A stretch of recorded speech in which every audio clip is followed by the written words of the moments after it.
What's up, everyone? How you guys doing? It's Wednesday, hump day, and I'm trying to do a new time today because I feel like, a lot of you guys have said that different times would be cool, so let's give it a shot. So I hope you guys are doing really well. Today I'm going to talk about Fidelity, BAKKT, the Coinbase VP, basically the fifth longest standing member of Coinbase, leaving to go to BAKKT, which is interesting, as well as all these stablecoins that are popping up and why are they popping up. So let's get started. Let's see who's here first. Let's say hi to everyone. If you're watching on YouTube, say hello. Don't be shy. Hey, Alan, what's up? Wave up, say hi, subscribe, click the like button. You know how the drill goes. Hope you're all doing very well. Jethro, nice to see you.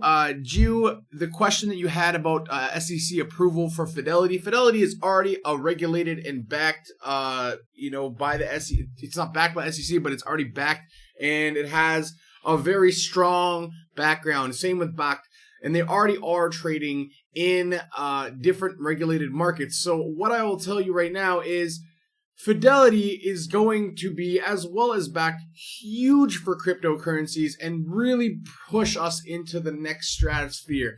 So what's up, Jonos? What's up, Kenton? Let's see who else we got. Jethro, good morning. David, Alex, Tron to the Moon. Long term, yes, probably.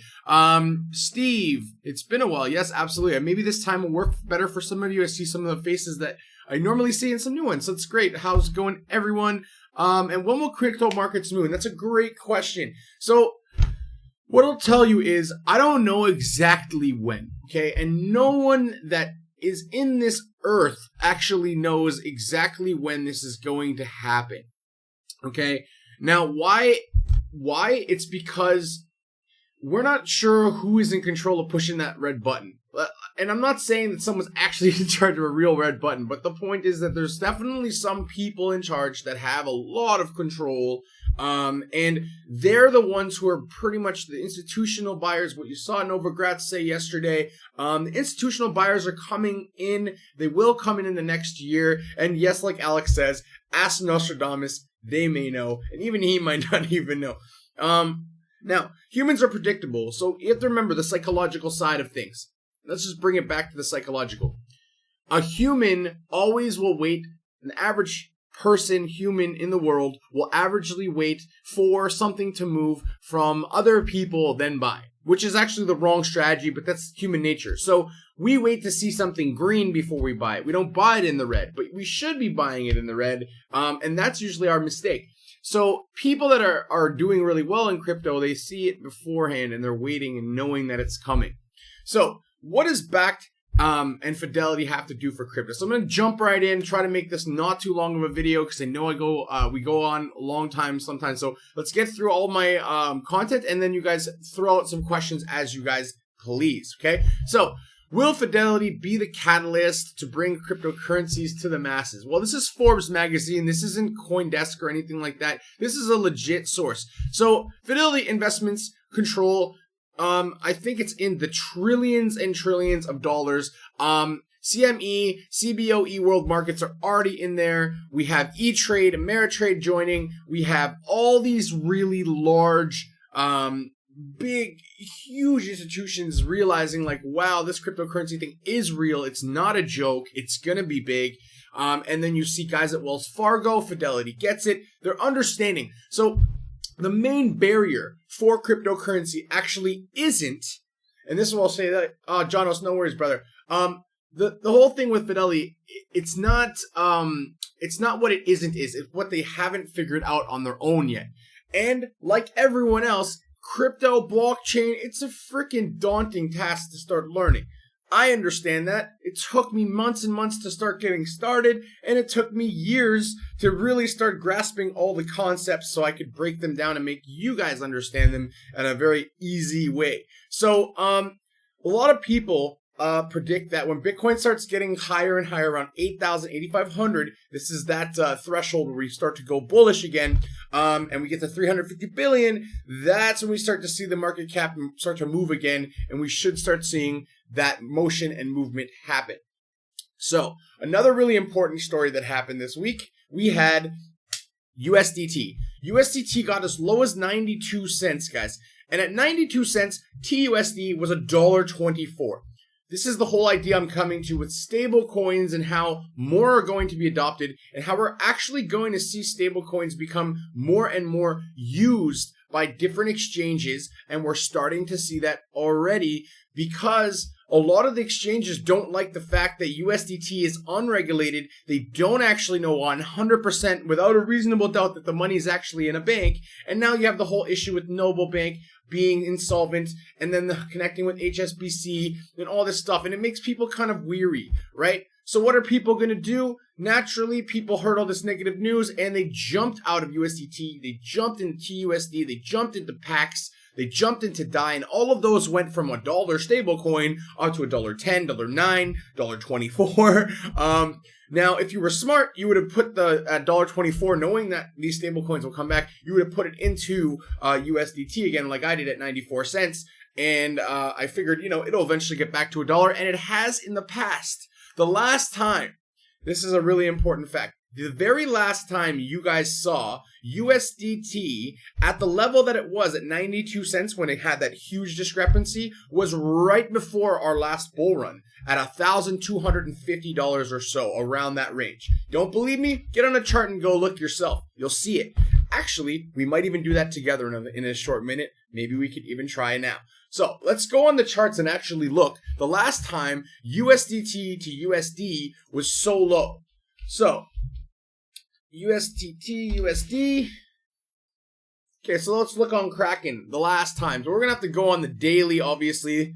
This is going to be something that was not recent. And let's go look the last time it hit that low. So that was November 18th, 2017. It hit 90 cents.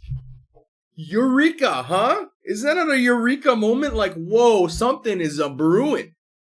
What happened right after that, guys? Do you remember what happened? Let's go to BTC. I love showing you guys this kind of stuff because it's really easy to see. And we'll even use Kraken, the same exchange. Where is it? Where are you? Oh, Kraken uses XBT. USD. Okay, so if we go back on the same exact exchange, so I want to show you the correlation from Bitcoin and that. So November 17th, 2017 was, let me just go back to it. November 17th was right there. This is November 17th, guys. Let's zoom right into that. This is on a daily chart, okay? So we go the exact day. This was November 17th. Bitcoin was $7,700. Yes, it was already moving. Yes, it had moved quite a bit from, a few months before. In September 15th, it was already moving. But the real bull run, and you guys can see this by looking at the chart, is very evident when we zoom out. That's where it started, November 17th, right here. And we went from that up over 200%. Let me just zoom out a little bit so you can see it even better. So we went from November 17th, which is right here. You guys can see that. We went up to here in the course of 30 days. Bitcoin increased 166.14%. Insane, guys. Insane, okay? So keep that in, remember that we are just getting started. And if you start looking at these things, it's going to be really evident to you as well. So, beyond Fidelity, another massive thing happened. And when I say massive, I mean huge. Trump's wall huge. Huge, guys. Huge stuff. Why? Let me show you. Adam White is the 5th longest standing member from Coinbase. He was their vice president, okay? You guys know that Coinbase is going to be worth $8 billion valuation. And that's just the start of it, okay? So think about this, okay? We have ICE Exchange's crypto platform BAKKT. Why did Adam leave? Well, his whole goal, it actually breaks it down better in this article, but the whole goal was that he would leave and try to support cryptocurrency on Wall Street and help BAKKT to actually develop more crypto presence, right? And how to get them involved. So basically, we had a lot of people thought he might leave, and what they're trying to do is basically he wants to go into Wall Street teach them what they need to understand, give them the understanding of why cryptos are valuable and how they can help their businesses and all these types of things from the top down, okay? And we needed someone with institutional ideas in his mind who has the knowledge and the breadth of knowledge to actually help these guys. Went and leaves to actually do something bigger than himself and just collecting his paycheck at Coinbase. Goes to court Wall Street for BAKKT, saying, you know what, we're going to make this big. Not just normal, we're going to actually make cryptocurrency an actual, real, used, valuable currency in the world. And the only way to do that was to go rope in and court all the Wall Street to start thinking about crypto and Bitcoin. So that's why it's huge, because he's going to push, literally with two arms, push us right into the next level. So, next thing I want to talk about is Paxos. So, Paxos is this is different than USDT. Paxos is a regulated cryptocurrency stablecoin. So, what does that mean? Well, it means that they are different than USDT because they actually have someone watching over and making sure there's $1 for every coin. A lot better, a lot of people feel, than what we have right now. Okay, so the cool thing about some of the new stablecoins like DAI and TRUSD, they're actually ERC20 tokens, which is cool because you can actually store them off exchange. So I can actually store TUSD, and I don't remember if I think it's Pax you can also as well.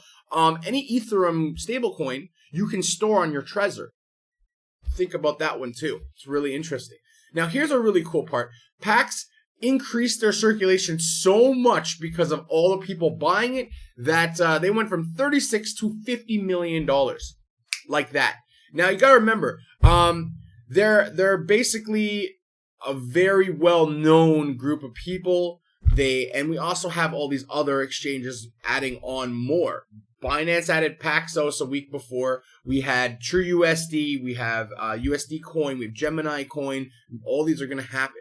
Joe Kasho saying huge. I know you love that, Dennis, but hey, that's how we do, brother. It's DJ, changed his name to Dennis. Interesting. So we see all these stable coins. Now, what about them? Well, more and more of these big exchanges, Huobi, OKX, are starting to adopt more stable coins.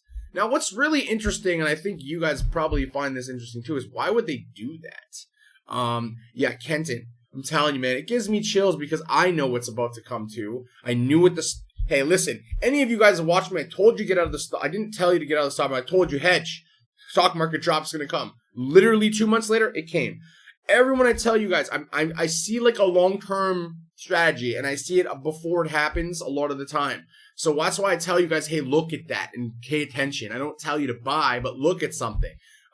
We did tell you ZRX was going on Coinbase 3 days ago. If you had been smart, you would have probably picked the bag up then and sold today. That's the kind of stuff that you have to think about. And never be greedy in trading. So, adding on OKX and Binance, and we have Huobi, they're all adding all these stable coins. Now, why are they doing that? Because the more money that comes into crypto, the more stable coins we need, because all of them cannot be used for one. You can't have $1 trillion come into crypto and people put $500 billion in the USDT. That's insane. No one has $500 billion sitting in a bank. So what they need is multiple options for people, so that multiple ways you can store your dollar value to one. That's simple and straightforward as it comes. Okay, so that's why it's important. Now, BitPay went another step over and actually made it so that they can accept stablecoins for settlement of in terms of payment. So that's a really interesting side where you can use your Circle or Gemini dollars directly and pay for stuff. Super interesting, I would have to say. And then you're going to see a lot more of this start to happen because people in general don't want to spend their Bitcoin, don't want to spend their Litecoin, don't want to spend their coins because they know they're thinking about their coins more as an investment than they think about them as like something they're going to buy and sell with. So what stable coins will enable us to do is most of these coins will end up being more like stocks, similar like stable coins. We're going to use those to take out our money from our crypto, put it into a stable coin so we get the exact dollar value and we spend it. So it makes a lot of sense how they're setting up the systems to do that. And I think that'll be really, really beneficial long term because Yes, we'll use Litecoin, other coins like that, but I think that the stable coins will be the people's comfort zone where they can put their money in the stable coin and pay for stuff. And it might end up being some type of, like what Lambda does, where they have an atomic swap where literally you pay with something and it takes your Bitcoin and atomically swaps it to a Circle coin or whatever coin and sends it to them to settle. So these are really interesting stuff that's happening in the space, and it's going to make it super easy for you guys to do things. And that's the big picture thing that most people miss. And that's all I really wanted to talk about today, just to get you guys wrapped up on what is actually going on in crypto. And so that's really important to know. Okay. So let's move on. And is there any questions that you guys have? Because we're going to open the floor now to, your questions, Q&A time. On Wednesdays, we do our Q&A. So do ask. The floor is yours, guys. What questions do you have about crypto? What do you have about the things that I've just talked about? Or any, is there anything that, you want me to expand upon, etc.? Liquid network makes Bitcoin payments feasible. Yes, it does. It does. I saw that message from what's his name? What's the guy's name? Crypto something. He does videos every day. He's Dutch. The guy's name starts with a D. Sunny D. There we go. He did a video on that. Now here's the thing. He said XRP's gonna die because Bitcoin's gonna be used as much. It's gonna be as fast, etc. Yes, Bitcoin's gonna have solutions. XRP is already the bank's coin. Okay, so sure, yes, Bitcoin's going to be used by a lot of us. It's going to be. Lightning Network's going to work. All these things are going to happen, and it's going to make it easier and easier, and everything is going to do well. Everything that has a good, feasible product with use case will do well long term. It should, at least, anyways. So, what's the question? Puerto Rico for withdrawal after moon, less taxes. Yeah, Alex, that's right. That's right, brother. There's definitely going to be ways to get around paying taxes, like setting up offshore bank accounts like they do already now. But here's the thing with blockchain. If someone finds out that that is your address, the government, all they have to do is say that we know that's your address and pay our taxes. Now, eventually what I think will happen is your taxes will be automatically deducted via exchanges. Thailand already has that set up, and they're going to start doing that, I think next year or so, but they're still not 100% sure either. Citigroup trying to figure out how to adopt in the crypto industry. Yeah, they have. I've seen a few different articles about Citigroup looking into patents and different things like that. So we could see it happening for sure. Now, something that I want to give you guys as speculation to keep your eyes out is this. With Coinbase adding more coins, I had 3, and if you guys go back to watch my videos when we were even just talking about any new coin going on Coinbase the first time when ETC got chosen, I said I think it's going to be ETC, ZRX, or Basic Attention Token. So far, I'm 2 for 3. Keep your eyes on BAKKT, because I think that might be one of the next ones that goes on, just because the Brave browser and monetization of, different, browsing and different things like that. I think that will be a very big push. Don't know for sure, but I really do think that it will have a push in a good way. So we'll have to wait and see. Starbucks will bring the spotlight to BAKKT. Yes, absolutely. Absolutely. We're going to see things like, and I don't think Starbucks is going to be the main one. I think what you will see is when BAKKT makes it easy and their exchange opens and people know they can trust it. It's just more about a trust thing than anything else, in my opinion. Please review Hydra when you got the time. If you missed XRP at 004, then research Hydra. Fintech with working project and solid bank partnerships. They're developing a competitor to Google 2FA as well as other projects. That's really cool. Mike, I'll take a look at that. Hydro, I've heard you say this to me a couple times, and I just literally have not had time because of the bot and all this stuff. Once the bot's done, guys, I'll have more time to review projects again. I've been turning down different people for doing a lot of different stuff lately because there's just not enough time in the day. So I'm trying to, get to the point where I can get these things, reviews and stuff done again, and it will come. Alex, good question. I'm going to buy $100 worth of the new coin on Coinbase. Yeah, Tara, that's never a bad idea. $100, we'll see where ZRX goes. I mean, I think its top was a couple bucks, so right now it's not even $1, so you could do okay with that. That might be not a horrible trade at all. So my top 5 coins, this is a really hard question. And the reason why it's hard, Alex, is because I have more than 5 top coins. I probably have 10 to 15 top coins. I've said them several times. So I would say Bitcoin is one for sure. XRP is another. ETH is another. ETC is another. OMG, I'm not really sure about anymore. So I don't know if that's one of my main ones. Quantum, Qtum, same thing as OMG. I'm not too sure about that one anymore. It seems to have not been pushing, it hasn't been moving up at all, either of them. So I'm OMG and Quantum I'm a little sketched about, just because of their lack of motion. Other ones that I really like, VeChain, VET. I really like Neo at the price it is right now. I think it can only go up from where it is. And also the fact of the matter is Neo gets gas, and I like coins that give you dividends. So Neo and VET are 2 coins that I like to have. Ontology is another one that you should have, just because of the dividend side. Not a dividend, but you get coins by holding and staking, right? Which is similar to what people would traditionally call the dividend. So people don't like VeChain because of Chinese government's involvement. But here's the thing. That doesn't mean it's not going to go down. It's going to go up.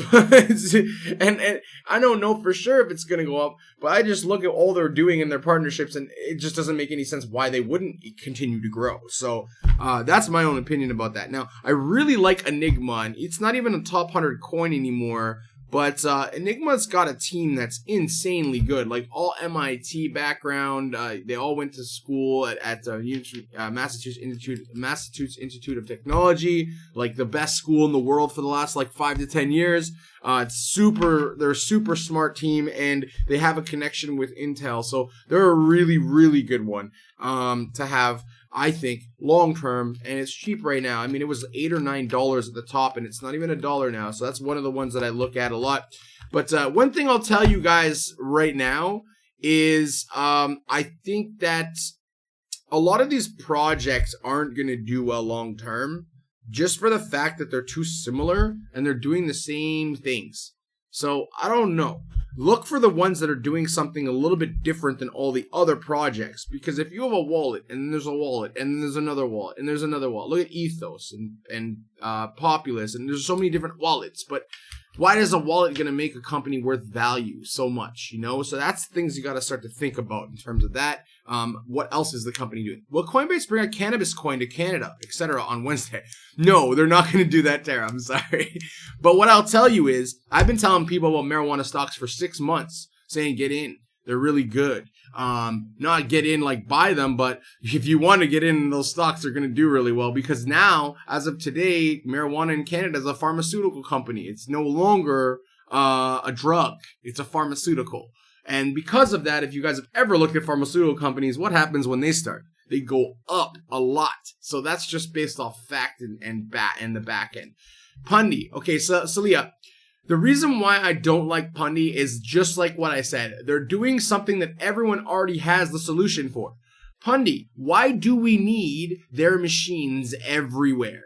Why do we need that? We don't. We don't need their machines everywhere. So that's all I'm saying. Like, I think Pundi's a great project for a 3-4 year project. And then after that, it's going to die. Number one, there's not 45 million machines around the world to use and process Pundi. So how are they going to grow to that? And how are they going to make 45 million machines to go around the world when you have guys like Crypterium and all? I've seen 5 other companies. Can't even remember the names off the top of my head, but I've seen 5 other companies in the last month. Okay? 5. Just think about that. Canopy Growth. Let me tell you something, Leroy. When I looked at Canopy Growth the first time, it was $13. I have no idea what it is today. I haven't even looked, but I bet you it's at least double that right now. So that's interesting. What is my opinion on Tron? Tron is basically a long-term project. It's going to be like, I don't know if it's going to be like, I can't even compare it to another company, actually. But what their plan is to basically be the dApp creator for all crypto. So they're going to make all these dApps. They're going to make all these things to make crypto easier. They're going to use Tron to do tons of different stuff. They're developing a ton on Tron right now. And the thing is, It's going to be a slow-moving project. It's not going to be big like ETH was right away over the course of a year. Well, ETH wasn't big over the year, but like last year, what you saw with ETH, Tron's not going to do that. What you saw with Bitcoin, Tron's not going to do that. What you saw with Litecoin, Tron's not going to do that. When we see Tron actually grow, it's going to grow a lot. $53? Holy shit. That's awesome, Leroy. Sorry. That's amazing. I looked at it at $13, man. No joke. Pundy came out with a new project already, but I don't know. Here, listen. I think the team at Pundy's good. I just don't know. I'm not sure or convinced. I like the project, but I'm not convinced that it will do well long term. That's the only thing I'm trying to say here. I'm not trying to throw shade at them. I'm just saying, like, if people already have so many ways to pay with crypto already, why do you buy Pundy? Wow, ZRX is up 31% in the last 24 hours, guys. Good job if you got in on that. So yeah. Absolutely. Cannabis coins without a doubt. Yeah, they will do, but here's the thing. Why? And here's the thing you guys got to start thinking and asking yourself. Why in the name of the Lord Jesus, okay? Why would you, okay, buy a cannabis coin? Why? Why not use XRP? Why not use Bitcoin? Why not use Cardano? Why not use all these other coins? Yeah, I actually like ADA, a ton of it. I mean, I bought 20,000 of them the other day when it was 7 cents. XLM's another really good project. There's so many good projects in the top 50. And then there's a few good ones that aren't there yet, but they're going to come up. So you got to keep your eye out, and your fundamentals got to be asking, do other people already do this? Is this something that's really going to change the game? Is this opportunity really an opportunity? Is this a problem that they're solving, or is already kind of other people solving it? These are things you have to think about. I'm taking all my Christmas money gifts to buy marijuana coins. Hooray. I don't think you should do that, honestly, Tara. I mean, this is my own opinion, but I don't think that people should throw into that like crazy. Zilka is also really good, yes. They have their sharding protocols where they can, and I've met the team there in Bangkok. They came here recently, so they're good. But what you got to start doing is consolidating your stuff into, like, 10 to 15 max coins and then trade. And even 10 to 15 max, that might be too many. So the thing is that as you guys accumulate more wealth through trading and or just buy and hodl, what you need to start doing is just get it. So what's the marijuana stock? Canopy Growth. It's the second biggest marijuana stock out there. There's also Chronos Groups and a couple others. Listen, I've been telling people since last year, like literally last year before I even did podcasts that much in live feeds, I told people buy marijuana coins. And they were like, why? Marijuana like stocks. And they were like, why? And I was like, because the industry is going to be legalized and it's going to be worth a lot. And literally every single one that I had bought has gone up at least 200 to 300 to 400 to 500%. I mean, Canopy Growth, I bought at 13 and it's at $53. I didn't even know. I wasn't looking. I haven't been looking at stocks at all. I just knew marijuana stocks would be fine even if we do have a dip in the stock market or we do have a crash. It will still be worth more if I sold it even while it's crashing, because that's going to have money still going in. So, yeah. It's your first time watching me, Selena? Oh, sorry. So, yeah, I mentioned the marijuana stock Canopy Growth, Chronos Group. I can't even remember. Canopy Growth, Chronos Group. There's what's the other ones with a V? There's a few others. I haven't really been into stocks that much because I've been so focused on crypto that I can't even remember what them all are. Legalization actually starts in an hour and 15 minutes, Leroy, in Toronto, Ontario. It'll be legal. And here's the thing you don't understand, guys, all you people that don't live in Canada or in the United States. When I was in Vegas, you walk in the shop, you can buy it if you want it. If you're in Canada, you walk in the shop, you can go buy it if you want it. So the only thing is, before we had a card, and it was pretty stupid because anyone can get one. Now you just go and you can buy marijuana if you're old enough. So it's pretty cool. So I follow them, Robinhood. Yeah. So, yeah, basically what I'll tell you is, for stocks, they're good to have. I'm not saying get out of them. They're great to have. I knew once I knew marijuana would legalize, I was in from last year. Yeah, of course. I knew people that have been making money from marijuana stocks when they were $1. My mom's friend has made millions in marijuana stocks. I have personal friends that made millions in marijuana stocks. So I've told people all about it. Chronos Group's a good one. Exactly, Alex. You got it. So there's a lot of good ones. And here's the thing. As long as you guys look for good ones and you focus on the companies doing something in the space, the same fundamentals for crypto coin stock market, right? If you find a stock that's marijuana, and it's not